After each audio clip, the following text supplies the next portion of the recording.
Disc Room is an action puzzle game set in a laboratory labyrinth of projectiles that are itching to turn you into a lovely red paste, or confetti if you mess about in the settings and enable confetti spray upon death. For many critics it has racked up a score of 8 out of 10, but does Disc Room truly deserve a near-perfect review? Let's take a look at different aspects of the game that are worthy of praise and things that need improvement. Published by Devolver Digital, who also published Titan Souls, Carry On, Fall Guys and Cult of the Lamb, and made with Unity, the engine that ran Cuphead, Lethal Company and Hollow Knight, we have a scope of what kind of games we are looking at or the potential of the game being made. We have well-made indie games that are challenging like Titan Souls and Cuphead, but also unique like Carry On. So the publishers deemed Disc Room to be a worthy game to publish, but from what I've found, the actual developers Kitty Callis, Terry Bellman, Jan Willem Nijman, and Doseone haven't made too many recognisable games, with the exception of Kitty Callis being a producer on Horizon Zero Dawn, which from a surface level look at the reviews alone is a very well received game.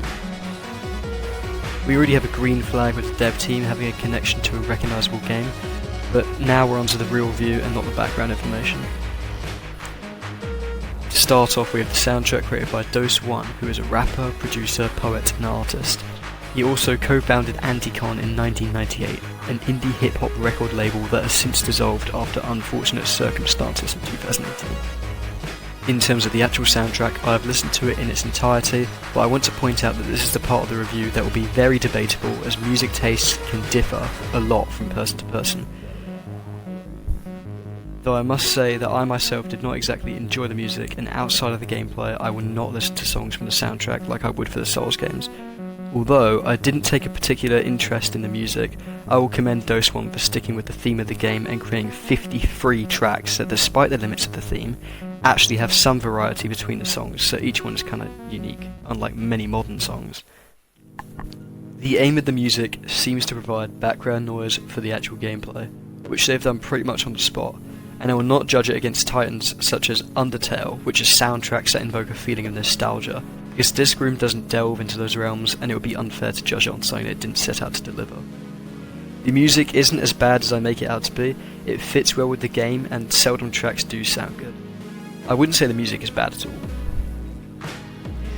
So the game has a selection of abilities that you can choose from, and you unlock them by playing through the game and entering new zones, but the unlocks are basically useless, and I've only really used them once for specific rooms that are designed for them. The replayability is something that's hard to comment on, as I definitely did try to actively avoid replaying the game. Well, at least certain parts of it anyway. I feel it's a game that you really just play once. There isn't really much to it, there's no value to the replayability due to the lack of incentive to play. Once you've played through the main game and you've played through the hard mode, there really isn't much left to do, apart from the achievements. The game is very good at teaching you the ropes, and progression in the main game isn't too challenging. There are bumps in the roads at certain points, which almost seem random, so the level design is slightly flawed, because there are certain levels that stick out due to the dramatic increase in difficulty. But in the main game, everything is fair enough, and the player's skill is more dominant against the RNG in the rooms. Apart from if you're trying to go for the achievements in the achievement run, where you have to get 20 seconds in every room, then it becomes way more based on RNG instead of skill. And hard mode is an entire section that appears to me as a copy-paste of the original map. It just has extra discs flying around, so it's a bit more difficult, and it was really underwhelming to see, and I'm disappointed that the dev team can create a new experience for the player in hard mode. Considering that the hard mode is an entirely different map, it has a different layout as well. The game has a unique style, as if it has been drawn in MS Paint, which challenges the sci-fi theme of the game. There isn't too much to say about the graphics of the game, other than the style has a nice cozy vibe to it, which is a direct contrast to the difficulty of the game, as if it's to lure players in to kill them, which would fit with the narrative of the game as well. There are 7 main types of rooms which have different styles. The standard lab background, the overgrown background, the infrared background, the fleshy background, the space background, and the last 2 backgrounds are the golden rooms and the question mark rooms. So the game does show a variety of different scenes and unique art style. and I don't blame them one bit for not going with something more realistic, because I tried to imagine and I thought it ruined the game. So they made the right choice with the game that's easy on the eyes. The overall look of each room is cool, the differences in details are something that I admire. I have nothing but praise for this section of the game. The comics in the game say that a giant disk was discovered in 2092, orbiting Jupiter, and a crew of scientists were sent to investigate, which is then followed by the comic of your character arriving in the disk.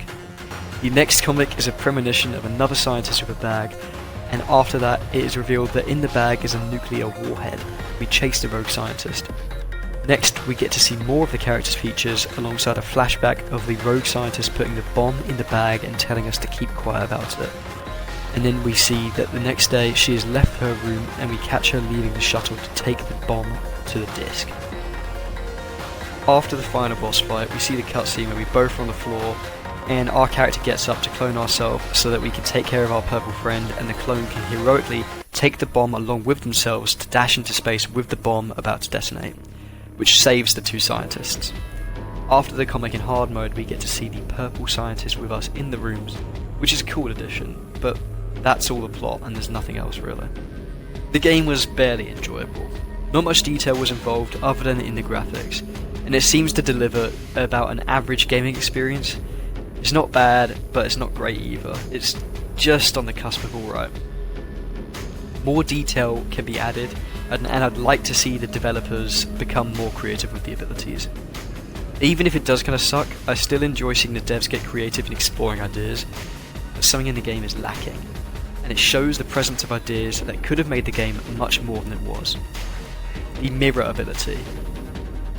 The mirror ability showed me that the devs were creative enough to implement a complex idea into the game even though it doesn't really work out, in my opinion, as it requires the player to be focused on two different spots in the room opposite each other. So the presence of this ability makes me question why there aren't others like it.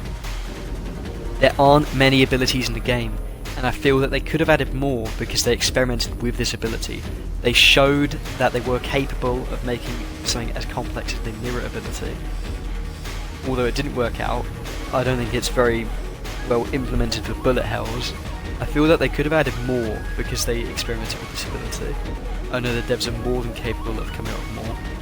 Although what they have delivered in terms of the actual game itself is a decent soundtrack that fits with the game, simple yet challenging gameplay, which I believe is commendable in its way of teaching a player, a unique style of art with some variety in scenery, and a very lacking plot only visible in comments.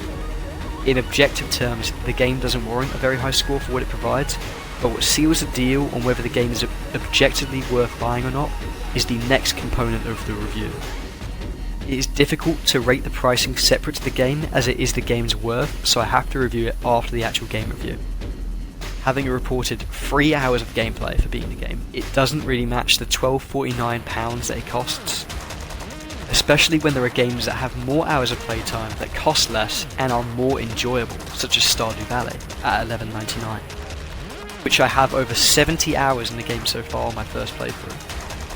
Upon seeing the price in comparison to the supposed hours played, I can tell something doesn't add up, but perhaps it's something to do with the quality of the hours. Unfortunately, it isn't that either, as the game doesn't provide much of a reason to actually play it. It's not gripping or addictive, and the only attachment I had to the game was the achievements, and even then I stopped playing for a few months. While playing it, it doesn't bring about any strong emotions unless you're achievement hunting, in which case the strong emotions will be overwhelmingly negative. With all of these taken into account, I think it's fair to say that the game gets a score of 4 out of 10. After taking all of these components into account, I believe that the game is slightly below average in what it provides for the player for the cost of the game. But don't just take it from there. Do look at other reviews to fully decide whether or not you want to buy the game and play it, because listening to one random person probably isn't the best idea, even if you agree with me. I believe it's always best to do your own research. Now the main review is done. Thank you for watching if you got this far, but if you take any interest in achievements or challenges, do stick around for this next part. Now, before I rip the game apart, I want to stress that most achievements are easily obtainable, apart from one. The achievements are well made and a good challenge to get, but one. For me, there were 2 achievements that were bugged out. I've got them now, but obviously that may not apply to everyone's experience. I Am the Zone is the final achievement of the game in which the player must spend 20 seconds in each room, not including hard mode. If you thought playing the base game was hard, you will not want anything to do with this achievement. I don't consider it a real achievement as it is completely unfair and skill will get you nowhere without RNG. To have luck be the determining factor of the final achievement of the game is preposterous. What's strange about this is the fact there are only a few rooms that are completely unfair and the other rooms are either a breeze or actually a good challenge. I have spent 27 hours playing the game and the overwhelming majority of it was spent in only 2 or 3 rooms doing the exact same thing over and over and over again. It completely undermines the concept of achievements, which are a showcase of determination and skill, not how long you're willing to spend trying to get lucky with the placement and pathing of the discs. I had to ask my friend if bullet hells are usually unfair and they're supposed to be challenging. A challenge is a test of skill, not luck. The base game is nothing like playing the game fully, as some rooms are stupidly difficult to the point where I didn't even want to play it and I spent so long away from it that it came off Xbox Game Pass and I had to buy it to get the last achievement. This achievement is a bad joke. It's like spitting in the player's face and it ruined my experience of the game as it no longer became fun. 2 out of 10 for the achievement hunting, and I do not recommend it to anyone who thinks they want to achievement hunt it, as it just isn't worth it. It doesn't feel good getting the final achievement because I don't feel like I played the game played me. Maybe I'm just bad at the game as it is my first bullet hell, but I must say that having 27 hours at the end tells me otherwise.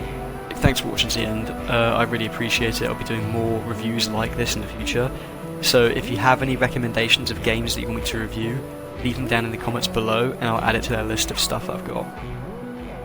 And if you have any constructive criticism, I'll be more than happy to receive it.